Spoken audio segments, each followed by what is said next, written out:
Food can start killing people. कैसे मर जाएंगे बताइए? गीला होगा तो मर भी सकते हैं. Which food may kill me? हाँ ऑब्वियसली पहुंच सकता है if it is not cooked properly. Why should food kill me? वो तो खाने के ऊपर डिपेंड करता है कि कौन सा खाना खा रहा है. हाँ, अगर उसमें कुछ मिलावट हो तो बिल्कुल नहीं मर सकते. खाना चाहिए तो आदमी जीता मरता है. और No, I didn't say that something's wrong with the food.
तबाही और हादसों के इतने मंजर देखने के बावजूद हम एक ऐसे हादसे की तरफ लगातार बढ़ते जा रहे हैं जिसके सामने अब तक के सभी हादसे बौने पड़ जाएंगे, क्योंकि धरती पर रहने वाला कोई भी प्राणी इस नए हादसे के घातक असर से खुद को नहीं बचा पाएगा।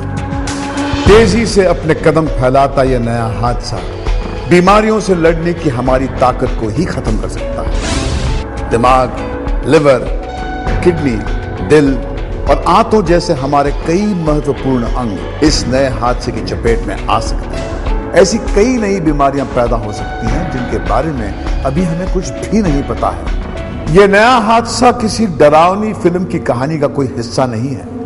यह तो एक ऐसा सच है जो पिछले कोई 20 सालों से दुनिया के कई देशों में लोगों की सेहत और पर्यावरण के लिए एक बड़ा खतरा बनकर उभर रहा है। भारत के लोगों की सेहत और उनका खाना इस नए हादसे का अगला निशाना है। दर्शक मित्रों, मां आशापुरा न्यूज एक खास एक મેસેજ એક જાણકારી આપવા માંગે છે જે આપણે ભવિષ્યમાં ખૂબ જ મુશ્કેલી રૂપ બનવા માટેનો એક પ્રોજેક્ટ આવી રહ્યો છે જેને જેનિન રૂપાંતરિત ફૂડ કહેવામાં આવે છે. 200 દેશમાંથી માત્ર 29 દેશોએ આ કોન્સેપ્ટ સ્વીકાર્યો છે. ભારતમાં આ કોન્સેપ્ટ સ્વીકારવા માટે જોઈએ તો ડાયરેક્ટ ઇનડાયરેક્ટલી એક દબાણ આવી રહ્યું છે. જતન સંસ્થા વડોદરાના કપિલભાઈ શાહ આપણી પાસે હાજર છે. એ જેનિન રૂપાંતરિત શું છે અને તેનાથી શું ફાયદા ગેરફાયદા અને આખી બાબત શું છે અને પાર્લામેન્ટમાં અને બીજા ડિપાર્ટમેન્ટમાં શું એના વિશે કાર્યવાહી થઈ રહી છે તે આપણને સમજ આપી રહ્યા છે. તો કપિલભાઈ, અમારા દર્શક મિત્રોને બતાવો કે જીએમ ફૂડ શું છે. જીએમ ફૂડ એક નવા પ્રકારનું ફૂડ છે જેની અંદર 2 સજીવોના જીન્સને કૃત્રિમ રીતે ભેગા કરવામાં આવે છે. સામાન્ય રીતે દૂધીનો છોડ અને સુરણનો છોડ પ્રજનન કરી શકતા નથી, અથવા તો ટામેટા અને માછલી બે ભેગા થઈને પ્રજનન કરી શકતા નથી. પણ હવે એવા ટામેટા બન્યા છે કે જેની છાલને જાડી બનાવવા માટે માછલીના ચામડીના જીન્સ નાખીને માછલી જેવી જાડી ચામડીના ટામેટા બનાવવામાં આવ્યા છે. આવા ફૂડને GM food, genetically modified food કહેવામાં આવે છે. ગુજરાતીમાં એને જનીન રૂપાંતરિત ખોરાક કહેવામાં આવે છે. અને આજે આપણા દેશના 72 પાકોમાં તમામ કઠોળ, તમામ અનાજ, તમામ શાકભાજી, તમામ ફળ, કેટલીક આયુર્વેદિક ઔષધો, આ બધામાં અલગ અલગ પ્રકારના જેનેટિકલી મોડિફિકેશન્સ થઈ રહ્યા છે. આ બધા મોડિફિકેશનને કારણે માણસની જિંદગી પર શું અસર પડશે, માણસો પર શું અસર પડશે? પહેલી વાત તો એ છે કે આના પૂરતા ટેસ્ટિંગ થયા જ નથી, એટલે અસર કેવી પડશે તે હજી શોધવાનું બાકી છે. એ પહેલાં એને રિલીઝ કરવામાં આવી રહ્યા છે. ઉંદરો ઉપર થોડાક અખતરા બીટી રીંગણના થયેલા. આપણા દેશમાં કપાસ પછી એક બીટી રીંગણ આવવાની તૈયારી હતી અને લોકોના વિરોધને લીધે એને અટકાવવામાં આવેલો છે. પણ બીટી રીંગણના જે કંઈ અખતરા ઉંદરો ઉપર થયા તેની અંદર વજન ઘટવું, પ્રજનન ક્ષમતામાં ફેરફાર, બે મહત્વના અવયવ આપણા શરીરના છે યકૃત અને કિડની, આ બંનેને નુકસાન, કોષોમાં વિકૃતિ, આવા પ્રકારની બીમારીઓ, અલગ અલગ પ્રકારની એલર્જી, લોહી ગંઠાવવું, એની પ્રક્રિયામાં ધીમું થઈ જવું, આવા પ્રકારના વિવિધ નુકસાનો શરીરમાં નોંધાયા છે. મોટાભાગે આ લાવનારી કંપનીઓ છે તે સાચી વાતો બહાર આવવા દેતી નથી અને જેટલા ટેસ્ટ થાય છે તે કંપનીઓ જાતે જ ટેસ્ટ કરીને સરકારને રિપોર્ટ આપે છે.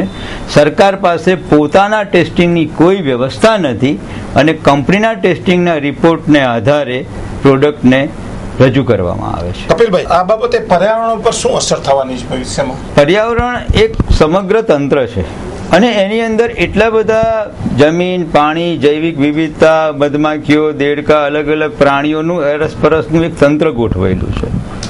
બીટી કપાસ જે ખેતરોમાં થાય છે તે ખેતરોની જમીનમાંના ઉપયોગી સૂક્ષ્મ જીવોને ખરાબ અસર થાય છે એવું નોંધાઈ ચૂક્યું છે. મધમાખીઓ અને કેટલાક ઉપયોગી કીટકોને ખરાબ અસર થાય છે એવું નોંધાઈ ચૂક્યું છે. કેટલાક વૈજ્ઞાનિક કહે છે કે ખરાબ અસર થતી નથી, કેટલાક કહે છે ખરાબ અસર થાય છે. ભારત સરકારના જ કેટલાક વૈજ્ઞાનિકોએ શોધ્યું છે કે જમીનો ખરાબ થાય છે. આના આંકડા પણ આપણી પાસે છે. તો પર્યાવરણના જે કંઈ અંગો છે તેની ઉપર લાંબા ગાળે આ પ્રકારના ઝેરની શું અસર થાય છે તે હજી વૈજ્ઞાનિકોમાં પણ અત્યંત વિવાદાસ્પદ છે અને બંને પ્રકારના અવલોકનો જોવા મળી રહ્યા છે. આ ઉપરાંત બહુ મોટું નુકસાન એ છે કે કુદરતે દરેક વનસ્પતિની હજારો લાખો જાતો આપી છે. આપણા દેશમાં ચોખાનો જન્મ થયો છે અને ચોખાની 40,000 જાતો આપણા દેશમાં છે. રીંગણનો જન્મ ભારતમાં થયો છે, એની 3400 જાતો ભારતમાં છે. આ બધી જંગલી જાતોમાંથી ખેડૂતોએ ધીમે ધીમે કરતા બિયારણ પસંદ કર્યું છે. જ્યારે આવા જીન્સ આપણા ખેતી પાકોમાં નાખવામાં આવે તો ધીમે ધીમે એ બધા જંગલી જાતો અને દેશી જાતોમાં પણ આ જીન્સ ફેલાઈ જાય. આજે એવું બને છે કે કપાસમાં બીટી થયા પછી દેશી કપાસમાં પણ બીટીના જીન્સ આવી ગયા અને આ એક વખત ફેલાઈ જાય તો જાતે પ્રજનન કરે છે, પરાગરજ દ્વારા ફેલાય છે, એના નવી નવી પેઢીઓ અને બચ્ચા તૈયાર થઈ જાય છે અને શુદ્ધ બિયારણ, શુદ્ધ કુદરતે આપેલું શુદ્ધ સ્વરૂપ એ આજે જોવા મળતું નથી. એટલે આ પરિસ્થિતિમાં આપણે આપણી જૈવ વિવિધતા છે, કુદરતે આપેલા દેશી બિયારણ અને વનસ્પતિ છે, આને આપણે બગાડી શકીએ નહીં. આપણને ખબર છે કે ડીડીટીના નુકસાન થયા, બીએચસીના નુકસાન થયા, ડિલ્ડ્રીનના નુકસાન થયા, આલ્ટ્રીનના નુકસાન થયા. આ તો બધી કેમિકલ પેસ્ટિસાઇડ ધીમે ધીમે વિડ્રો થઈ ગઈ. આના નુકસાન 5-10 વર્ષે ખબર પડે તો આ વિડ્રો થઈ શકે નહીં, કારણ કે એ કુદરતમાં આપોઆપ ફેલાઈ ગયા. આટલી બધી મુશ્કેલીઓ છે તમે જે વર્ણન કર્યું કપિલભાઈ, તો સરકાર આ બાબતે અત્યારે શું કરી રહી છે? દુનિયાના 200 દેશોમાંથી માત્ર 29 દેશોમાં જ આવા પાકની ખેતીની છૂટ આપવામાં આવી છે. એમાં ભારતમાં પણ કપાસ સિવાય કોઈ પાકની આજે છૂટ નથી અને દુનિયાભરમાં આનો વિરોધ છે.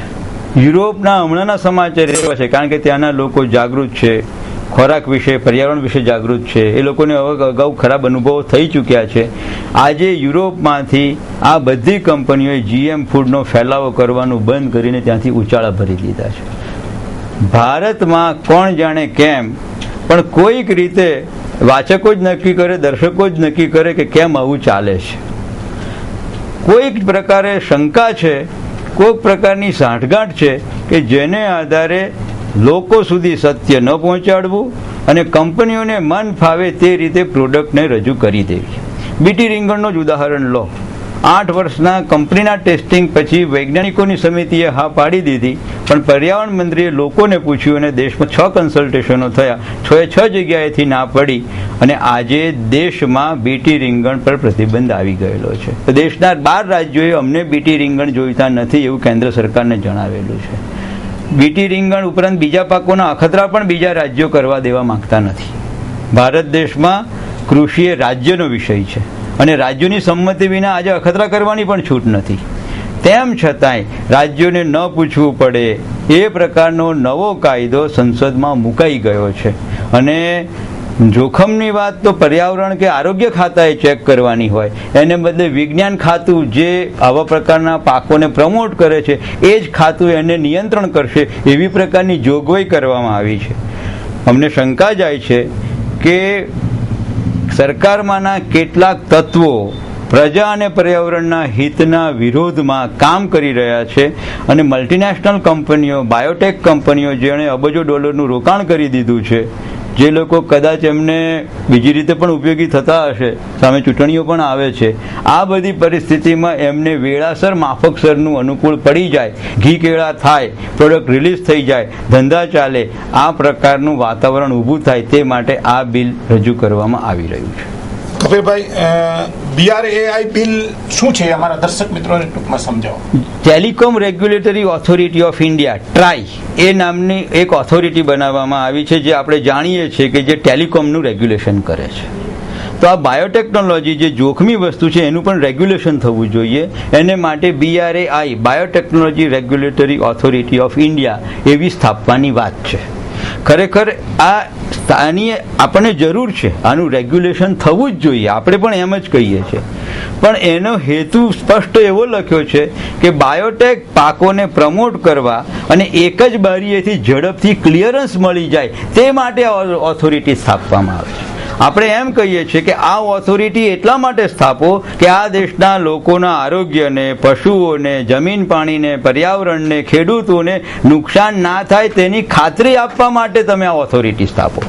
એટલે અમારું કહેવું એમ છે કે bio safety authority of India આ સ્થાપવી જોઈએ અને પર્યાવરણ અને આરોગ્ય મંત્રાલય પાસે હોવી જોઈએ, નહીં કે સાયન્સ મિનિસ્ટ્રી પાસે હોવી જોઈએ. કયા કયા પાકોમાં જેનેટિક રેગ્યુલેશન થઈ રહ્યું છે, એ પાકો કયા કયા જે આપણને ખાસ સ્પર્શે છે?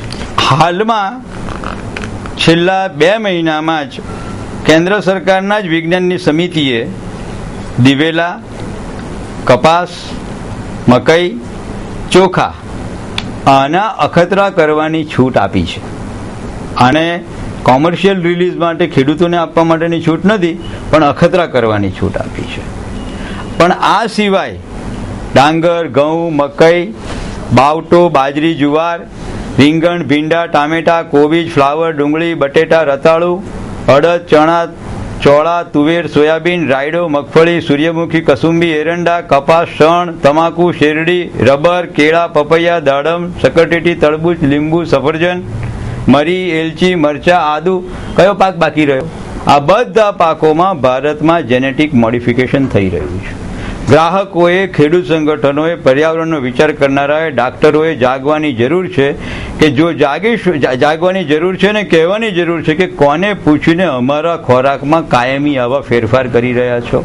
કપિલભાઈ, જો આ તમે જે પાકોનું વર્ણન કર્યું, એ પાકો તો જે આપણે ખાઈએ છીએ દરરોજ બરોજ ના આપણને આવે છે, રોજિંદા ખાઈ રહ્યા છે, તો આપણા આખા રસોડાની સુરત જ બદલી જશે અને આપણા ખાવામાં, જમવામાં રોજબરોજ આ વસ્તુ આવશે. બીજા પણ 2 મુદ્દા મહત્વના છે. શરીરને નુકસાન થશે, લાંબે ગાળે થશે. આજે જેટલા પણ ટેસ્ટિંગ થયા છે તે કંપનીઓએ કર્યા છે ને 90 દિવસથી લાંબો કોઈ ટેસ્ટ થયો નથી. DDTને ખબર વપરાવાના 40 વર્ષે ખબર પડી કે આ નુકસાન કરે છે. લાંબા ગાળાના અખતરા કર્યા વિના આ પ્રોડક્ટો આપી રહ્યા છે. પણ એ નુકસાન તો થાય, પર્યાવરણને નુકસાન થાય. પણ બીજી વાત એ છે કે આપણા દેશમાં તો, ગુજરાતમાં તો મોટાભાગના લોકો શાકાહારી છે.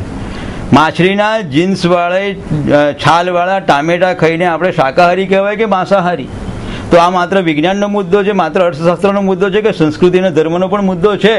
તો જેટલા લોકો સંસ્કૃતિ અને ધર્મની ચિંતા કરનારા છે તે લોકોએ પણ વિચાર કરવો જોઈએ કે આપણે શું ખાવાનું છે, આપણે આવું ખાવાનું છે. કુદરતે આવા જીન્સની ભેળસેળ ઉત્ક્રાંતિના 2.5 અબજ વર્ષ દરમિયાન થવા દીધી નથી અને આપણે 15 વર્ષની લેબોરેટરી ટ્રાયલમાં આવા પ્રકારના કંઈક ભેળસેળ કરીને મૂકી દઈએ તો ચાલતું હશે? બીજું, આના દ્વારા ટેકનોલોજીના નામે બીજનો કંટ્રોલ આવી રહ્યો છે. BT કપાસ આવ્યા પછી દેશના 80% કપાસ BT થઈ ગયો છે અને દેશી બિયારણ, BT સિવાયનું બિયારણની એક પણ જાત આખા દેશમાં 13 વર્ષમાં બહાર નથી પડી. તમામ જાતો કંપનીઓએ બહાર પાડી છે. 1 કે 2 જાત યુનિવર્સિટીઓએ બહાર પાડી છે. એમાંની એક જાતમાં તો મોન્સેન્ટોના જીન ગેરકાયદે ભેળવી દેવામાં આવ્યા છે. એવી જાત નીકળીને એને સરકારે પાછી ખેંચી લેવી પડી છે. તો આ રીતે રેગ્યુલેશનના બાદ તો એક બાજુ રહી, સંપૂર્ણ કંટ્રોલ મોન્સેન્ટો જેવી કંપની રહી છે. આ કંપનીએ પાકિસ્તાનમાં હાલમાં એવી માગણી કરી છે કે એવો કાયદો લાવો કે ખેડૂતો પોતાનું બિયારણ પકવવાનું બંધ કરી દે. કેમ? તો કે અમારા પેટન્ટવાળા બિયારણ બીજે વર્ષે ખેડૂતો વાપરે છે તો અમારી રોયલ્ટી જાય છે. પાકિસ્તાનની સરકારે ના પાડી કે આવો કાયદો કેવી રીતે હોઈ શકે. તો એટલો નફ્ફટ થઈને એમ માંગે છે કે તો અમને જેટલું નુકસાન થાય છે રોયલ્ટીનું ને પેટન્ટ ભંગનું તે સરકારની તિજોરીમાંથી આપી દેવામાં આવે. આપણે કચ્છમાં જે અહીંથી 200 કિલોમીટર દૂર પાકિસ્તાન સુધી આવી માગણી કરનારી કંપનીઓ આવી ગઈ છે. આઝાદી પછી આ નવા પ્રકારની ગુલામી આવી રહી છે. દુનિયાભરમાં મોન્સેન્ટો જેવી કંપનીઓ સામે આજે વિરોધ છે.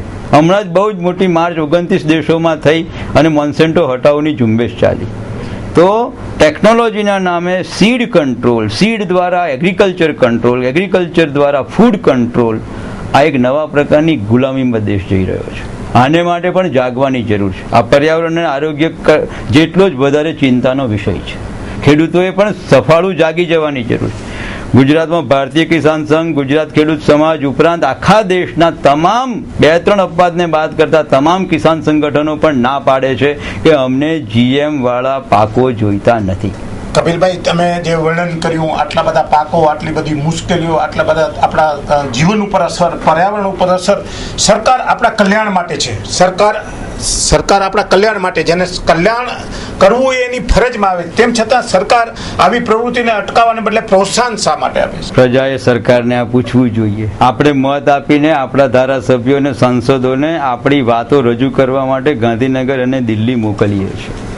તો આપણા પ્રતિનિધિઓ આપણો અવાજ પહોંચાડે, દિલ્હીમાં પહોંચાડે, ગાંધીનગરમાં પહોંચાડે અને કહે કે અમને સલામત ખોરાક જોઈએ છે, અમારી પેઢી, આવનારી પેઢીને સલામત ખોરાકને, સલામત પર્યાવરણને, સલામત ખેતી આપવાના છે. તો આ સવાલ લોકો ઉઠાવે કે સરકાર શા માટે પ્રજા વિરુદ્ધનું આવું કામ કરે છે, અને પ્રજાના પ્રતિનિધિઓ પણ સફાળા જાગે, સાચી વાતને વૈજ્ઞાનિકો સુધી, સંશોધન કરનારા સુધી અને ખાસ કરીને ગાંધીનગર અને દિલ્હીમાં નીતિ નિર્ધારણ કરનારા સુધી પહોંચાડે.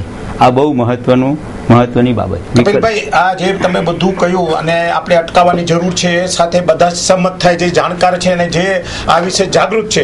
તો કચ્છની જ્યાં સુધી વાત કરી, તો કચ્છમાં આ અભિયાન કઈ રીતે ચલાવવામાં આવશે અને આ અટકાવવા માટે આ કચ્છમાં શું પ્રવૃત્તિઓ થશે? કચ્છમાં સસ્ટેનેબલ એગ્રીકલ્ચર, ચિરંજીવ ખેતી અને સજીવ ખેતી વિશે કામ કરનારી અનેક સંસ્થાઓ છે.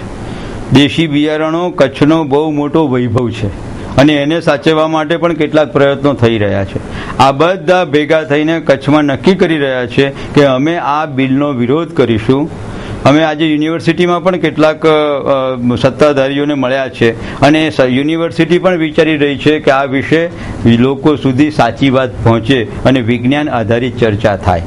તો કચ્છમાં આવતા એકાદ મહિનામાં, કારણ કે આ બિલ વિશે પ્રજાનો અભિપ્રાય આપવાની છેલ્લી તારીખ 10મી જુલાઈ છે, માત્ર 30 જ દિવસનો ગાળો રખાયો છે ને હવે આપણી પાસે માત્ર 18 દિવસ રહ્યા છે, જેની અંદર આપણી ખેતી, ખોરાક અને પર્યાવરણના ભવિષ્ય વિશે આખા દેશના લોકોએ અભિપ્રાય આપવાના છે. તો કચ્છમાં લોકોનો અભિપ્રાય પહોંચે. આ 30 દિવસમાં જ અભિપ્રાય આપવાના છે, તે મુદતને લંબાવીને 90 દિવસની કરવામાં આવે. મહિલા મંડળો છે, NGO છે, વિજ્ઞાનીઓ છે, ડાક્ટરો છે, ગ્રાહકના સંગઠનો છે, મીડિયા છે, આ બધા આગળ સાચી વાત પહોંચે. આ લેમેન્ટ નાનકડી બાળકીથી માંડીને તે સાયન્ટિસ્ટ સુધીના દરેકને સ્પર્શનારો મુદ્દો છે. ગૃહિણીઓએ સફાળા જાગી જવું જોઈએ ને કહેવું જોઈએ કે અમને રસોડામાં આવો ખોરાક જોઈતો નથી. તો પહેલાં વાકેફ થાવ, જાણો, લોકોને જણાવો, પોતાના જેટલા સર્કલ છે તેમાં જણાવો. અમે આવા પ્રકારના કાર્યક્રમો ફિલ્મો દ્વારા, પ્રદર્શન દ્વારા, સાહિત્ય દ્વારા, જરૂર પડે તો ધરણા અને રેલી દ્વારા, સેમિનાર દ્વારા, આપણને કોઈ ખોટો ડર ફેલાવવામાં રસ નથી, પણ વિજ્ઞાનની સાચી વાતો પ્રજા સુધી ટ્રાન્સપરન્ટ રીતે પહોંચવી જોઈએ.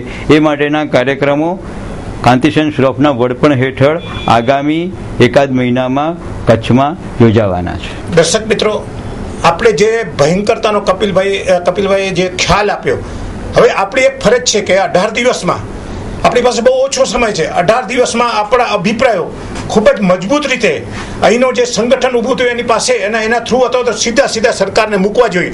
અગર આપણે એમાં ચૂક્યા તો આપણે આખી આવનારી પેઢીને આપણે એક ઝેરી ખોરાક આપતા જશું અથવા તો આપણે પણ ઝેરી ખોરાક આરોગતા હશું તેનો આપણે નિમિત્ત બનશું. એટલે આપણે એક 18 દિવસનો ચાન્સ છે જે આપણે આપણી જિંદગીને સવારવાનો ચાન્સ છે. દર્શક મિત્રો, જરૂરથી આ એક બાબતને ખાસ થિંકિંગ કરજો અને લક્ષ્યમાં લેશો તેવી महासापुरा न्यूज टीम आपने अपील करे. जेनेटिक मॉडिफाइड फूड जो आदमी को दिया जा रहा है या जो दिए जाने की तैयारी की जा रही है, उसमें सबसे बड़ा खतरा यह है कि हमारे जीन्स के ऊपर आक्रमण होगा.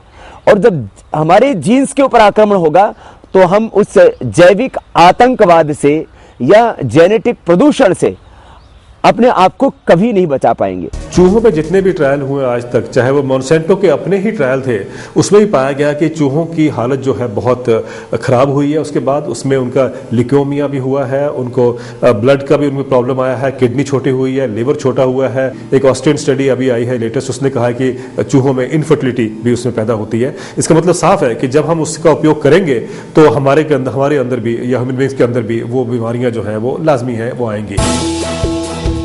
ब्रिटेन में जीएम सोए के बाजार में आते ही लोगों के बीच सोए एलर्जी में बेतहाशा बढ़ोतरी देखी गई. जर्मनी में जीएम कॉर्न के गायों पर परीक्षण के दौरान 12 गायों की मौत हो गई.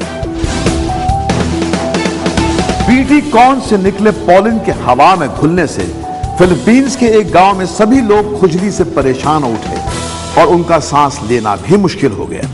This is one of the most genetic engineering धरती पर अब तक की सबसे खतरनाक टेक्नोलॉजी है और इसका हमारे खाने में इस्तेमाल करना सिवाय पागलपन के और कुछ नहीं है. जब तक पूरा experiment for long sustained period of time, एक दीर्घ काल तक, लंबे समय तक प्रूव नहीं होता कि इससे कोई नुकसान नहीं होगा, इससे कोई किसी तरह का हार्म नहीं होगा, तब तक ऐसे वेंचर नहीं करना चाहिए. ऐसा कदम नहीं उठाना चाहिए जिससे एक तरह का परमानेंट शाश्वत डैमेज न हो. जिस तरह से आज हर घर में ब्लड प्रेशर, शुगर आदि का पेशेंट है, इन फ्यूचर जिस दिन ये जेनेटिक मॉडिफाइड फूड खाने लगेंगे देश के लोग, शायद उस दिन हर घर में कैंसर का पेशेंट होगा. ये देश के लिए बहुत खतरनाक होगा. आपने टमाटर के अंदर डाल दिया, महिला का दूध का जीन जो है निकाल के आपने चावल के अंदर डाल दिया. जिस तरीके से आज किसी जीन को निकाल के कहीं आप डाल देते हैं और वो जो पदार्थ जब मार्केट में आएंगे तो ये लाजमी है कि हमारी जब बहुत सारी बड़ी जनसंख्या है उसमें एथिकल, रिलीजियस और मॉरल इश्यूज जो हैं वो सामने आएंगे और उनको ठेस पहुंचेगी. यूं तो बीटी कॉटन अभी एक अकेली ऐसी जीएम फसल है जिसे भारत में कमर्शियल तौर पर लगाने की इजाजत दी गई है, लेकिन इसके अब तक के परिणाम बहुत ही भयंकर साबित हुए हैं. बीटी कॉटन के बारे में बढ़ा चढ़ाकर किए गए वादों के खोखला साबित होने से देश में हजारों किसान आत्महत्या कर चुके हैं, जबकि इसके संपर्क में आने वाले सैकड़ों लोग त्वचा के ऐसे रोगों से जूझ रहे हैं. ખોરાક વાત છે ચેતી જવાની, વાત છે આપના હકને સરકાર સુધી પહોંચાડવાની. દર્શક મિત્રો, જ્યારે પણ કોઈક વાત કરીએ કે આ વસ્તુ ખરાબ છે અને આ વસ્તુ સારી છે, ત્યારે વિકલ્પની આપણે હંમેશા શોધ કરતા હોઈએ છીએ. દાખલા તરીકે હું એમ કહું કે આ મારો જે શર્ટ છે એ શર્ટ ખરાબ છે, તો મને એની સામે વિકલ્પ જોશે કે શર્ટ કયો સારો છે. તો જનીન ખોરાક નહીં તો પછી શું? ઉકેલ તો આપણે જોશે. ગૃહિણીઓ કયા શાકભાજીનો ઉપયોગ કરશે જ્યારે આ સંપૂર્ણ માર્કેટમાં આવા જ ખોરાકો અને આવા જ શાકભાજી મળતા હશે ત્યારે? તો એ પહેલાં જાગવાની જરૂર છે કે એનો શું વિકલ્પ હોઈ શકે. ખાસ કરીને રામકૃષ્ણ ટ્રસ્ટના મનોજભાઈ સોલંકી આપણી સાથે છે. ત્યારે માત્ર ગાયોની બચાવવાની, ગાયોને બાંધવાની એ વાત નથી કરતા, પરંતુ એમણે કરી દેખાડ્યું છે કે ગાયો માત્ર દૂધ આપતું કોઈ એક પશુ નથી, એના ગૌમૂત્ર પણ ઉપયોગી છે. ત્યારે વાત કરશું આપણે આ મુદ્દાને લઈને કે જનીન રૂપાંતરિત ખોરાક નહીં તો શું, એનો ઉકેલ શું. તો ખાસ કરીને એ મનોજભાઈને વાત કરશું અને બીજા એની આડ અસર શું થાય છે, ખાસ કરીને એવા ખોરાક ખાવાથી શરીરમાં કેવા ફેરફારો થાય છે. તો મળી મનોજભાઈ સોલંકીને. મનોજભાઈ, વાત કરીએ આપણે જનીન રૂપાંતરિત ખોરાક નહીં હોય તો પછી એનો વિકલ્પ શું, કઈ રીતે આપણે એમાંથી બચી શકશું? જનીન રૂપાંતરિત ખોરાકની ટેકનોલોજી એ છેલ્લા 5-10 વર્ષના સમયમાં આવી છે. એના ઓપ્શન તો આજે હજારો વર્ષથી આપણી પ્રકૃતિ આધારિત જે સર્જન થયેલા દેશી બિયારણો છે અને એનામાં આપણે સમયાંતરે વિજ્ઞાનની ટેકનોલોજી રહીને એનામાં થોડા આપણે માઇનર ફેરફારો કરીને જે બીજો જે આપણે હજાર વર્ષથી ચલાવી રહ્યા છીએ એ જ એમની યોગ્ય છે. આજે આપણે અધૂરા વિજ્ઞાનના નામે જે કાંઈ ટેકનોલોજીમાં ફેરફાર કરીને જનીન રૂપાંતરિત ખોરાક બીજ તૈયાર થઈ રહ્યા છે, એના આધારિત જે ખોરાક આવવાના છે એ એક કુદરતી રીતે વિકૃત કહી શકાય એવા બિયારણો છે. જ્યારે કુદરતી રીતે સફળ હજારો વર્ષથી સફળ થયેલા આપણા દેશી બિયારણો છે એનો એક ઉત્તમ વિકલ્પ છે. તો મનોજભાઈ વાત કરશો આપણે, તમે કીધું કે આપણી જે વર્ષોથી જે આપણા ખેડૂત આપણા વડવાઓ જે પરંપરાગત ખેતી કરતા એ જ એનો વિકલ્પ છે, એટલે નવું કાંઈ શોધ કરવાનું નથી, પરંતુ એને ટકાવી રાખવાની તમે વાત કરો. હવે એની આડઅસર શું થાય? એ ખોરાક જો ખાશું આપણે તો શરીરમાં ખાસ કરીને કયા કયા ફેરફારો આવી શકે છે નાનકડી છોકરીમાં, નાનકડા છોકરાઓમાં અને વડીલો અને વૃદ્ધોમાં? જ્યારે પણ કુદરતે દરેક વસ્તુનું સર્જન કરે છે ત્યારે કુદરતને સંપૂર્ણ વૈજ્ઞાનિક કહેવામાં આવે છે. આજે વૈજ્ઞાનિકો દ્વારા જ્યારે કોઈ નવી ટેકનોલોજી અને તેમાં પણ ખાસ કરીને જીન્સના ફેરફાર એટલે કુદરતી કાર્યમાં દખલગીરી છે અને એની કોઈ ખરાઈ થયેલી નથી. ખરાઈ કેને કહી શકાય કે આજે 3-4 મહિનાના પ્રયોગોને કોઈ ખરાઈ કહી શકાય એવું હું નથી માનતો, અને સમાજમાં પણ આપણે કોઈને પણ વાત કરીએ તો કોઈ માને નહીં. આપણે ધ્યાન છે તેમ DDT કે એવા રસાયણોના પ્રયોગો જે થયા છે છેલ્લા 40-50 વર્ષ પછી ખબર પડી કે આપણે એની શું સાઈડ ઇફેક્ટ આવી છે. એમ જીન્સના પણ જે ફેરફારો દ્વારા જે બીજ તૈયાર થઈને એના આધારે જે ખોરાક તૈયાર થશે એની આડઅસર તો આપણે આગળ જઈને ખ્યાલ પડશે. પણ ઘણા બધા દુનિયાના દેશોમાં વૈજ્ઞાનિકોએ ઉંદર ઉપર પ્રયોગ કરી અને માનવજાત ઉપર શું અસર થશે એના જે તારણો કાઢ્યા છે એની અંદર ઘણી બધી વિકૃતિઓ જોવા મળી છે, જેમાં છે વ્યંધત્વ આવવાનું છે, શરીર છે એ નાનું થઈ જવું છે, એવી જ રીતે શરીરના દરેક અંગોની અંદર પણ કંઈક ને કંઈક ઉણપ જોવા મળશે. આવા ઘણી બધી પ્રકારના શારીરિક ફેરફારો જે આપણે જોયા ન હોય, સમજી ન શકાય એવા ફેરફારો આપણી સામે આવે એવું ઉંદરના પ્રયોગમાંથી ફલિત થયું છે અને એના આધારિત ડોક્યુમેન્ટો પણ ઘણા બધા સાયન્ટિસ્ટોએ બહાર પાડ્યા છે. વાત કરીએ આપણે મનોજભાઈ, ઇઝરાયલ જેવા જે નાનકડા દેશ જે કચ્છ જેટલો જ વિસ્તાર ધરાવે છે એ પણ વિશ્વને આખી નિકાસ કરે છે, પરંતુ એ પણ આવી જે પ્રવૃત્તિ છે એનાથી અળગા રહ્યા છે. ત્યારે ખાસ કરીને આપણે વધુ પાક લેવાના લાયમાં કરીએ છીએ કે પછી જે કોઈ બહારની જે કંપનીઓ છે સરકાર ઉપર દબાણ લાવે છે અને આપણે કદાચ મજબૂર બનાવે? વાસ્તવિકતા શું છે? તમે બહુ સરસ વાત કરી કે આ જે થઈ રહ્યું છે સેના કઈ બાબતથી પ્રેરાઈને થઈ રહ્યું છે.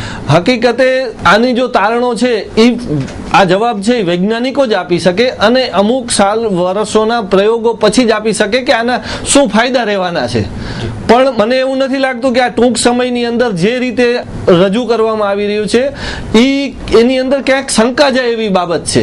કોઈ પણ વસ્તુમાં આમૂલ ફેરફાર આવતો હોય ત્યારે એની ખરાઈ કરી બહુ જરૂરી છે, પણ આ જે 3-4 વર્ષના પ્રયોગોના આધારે આવડો મોટો ફેરફારની સ્વીકૃતિ અને આવડું મોડિફિકેશનની સ્વીકૃતિ ભારત સરકાર અને અમુક વૈજ્ઞાનિકો દ્વારા જે થઈ રહી છે એનામાં શંકા ઉપજેવી બાબત છે અને એનામાં કોઈક બીજા જ ઉદ્દેશથી આને પ્રમોટ થઈ રહ્યું છે યા કોઈકના સમજાવેલા વિજ્ઞાનથી થઈ રહ્યું છે. દર્શક મિત્રો, લોકપાલ અને લોકાયુક્તની નિમણૂક કરવી કે નહીં એના માટે સરકારે વર્ષો કાઢી નાખ્યા છે, ત્યારે જે ખોરાકની વાત છે, જીવન જરૂરિયાતની વાત છે, ત્યારે આટલા ઝડપી નિર્ણય શા માટે લે એ દરેક વ્યક્તિને શંકા જાય. મનોજભાઈ વાત કરી કે ચોક્કસ મૂળમાં ક્યાંક કોઈકનો સ્વાર્થ સમાયેલો છે, ત્યારે આપણા જ ચૂંટાયેલા પ્રતિનિધિઓને આપણે કાન આંબળવાનો સમય આવી ગયો છે. અને અમારા મહેતા સાહેબ વાત કરી કે બહુ જ દિવસો ઓછા છે, ત્યારે આજે જ જાગૃત થઈ જાય અને એ જાગૃતિ કઈ રીતે દેખાડવી એ અંગે પણ અંતિમ પ્રશ્ન આપણે મનોજભાઈને પૂછશું કે લોકોને, ધારો કે અત્યારે અમારા દર્શકોને છે પોતાનો વિરોધ દર્શાવો છે તો વિરોધ કઈ રીતે દર્શાવી શકે?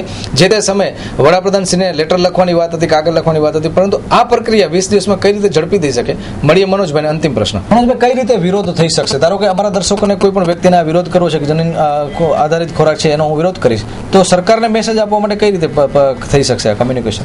જ્યારે કોઈ બાબતનો વિરોધ કરવો હોય ત્યારે પહેલે પોતે સમજી લેવું જોઈએ અને સમજવા માટે જુદા જુદા કાર્યક્રમો આ ટાઈપની વિષયને પ્રચાર કરવા માટે જે સંસ્થાઓ આ વિષયને સમજ્યા છે એવી સંસ્થાઓ આ બિલનો વિરોધ કરી રહી છે અને એ સંસ્થાઓ લોક જાગૃતિ માટે પ્રથમ કાર્ય કરે છે અને એની અંદર આવા જનીન રૂપાંતરિક માટેના જે તથ્યો રિસર્ચ થયેલ છે, આવા 400 પ્રયોગો આ બુકની અંદર એના વૈજ્ઞાનિક તથ્યો સાથેની છે. એવી જ રીતે આ બુકની અંદર પણ ઘણી બધી વસ્તુ ખરાઈની ને કયું સત્ય છે અને શું કહેવામાં આવે છે ને ખરેખર અંદર શું છે એવા વૈજ્ઞાનિક તથ્યો સાથેની આ બુકો છે. અને જનીન રૂપાંતરિત શું છે આવું લોક જનજાગૃતિ માટે આ સાહિત્યો ઘર ઘર સુધી, ઘણા લોકો સુધી, એમાં ખાસ કરીને મીડિયાના માધ્યમથી આ વિષયને પહોંચાડવામાં આવશે. ત્યારબાદ દરેક સમજે જે લોકો, અને આ વિષય જો જોખમી લાગતો હોય ને આપણે પણ એનામાં વિરોધ દર્શાવવો હોય તો એના માટે જે એ લોકોએ 20 દિવસનો આપણે 1 મહિનાનો સમય આપ્યો છે એનામાં પોતાના મંતવ્ય માટેનો, એ વેબસાઇટની પણ જાહેરાત કરવામાં આવશે. અને એ વેબસાઇટ ઉપર જઈને કે પોતાના મંતવ્યો અથવા આવા પ્રચાર કરતી સમિતિઓને સાથે જોડાઈ અને એના માધ્યમથી સરકાર સુધી વિરોધ નોંધાવવાનો પ્રયત્નો કરવામાં આવશે.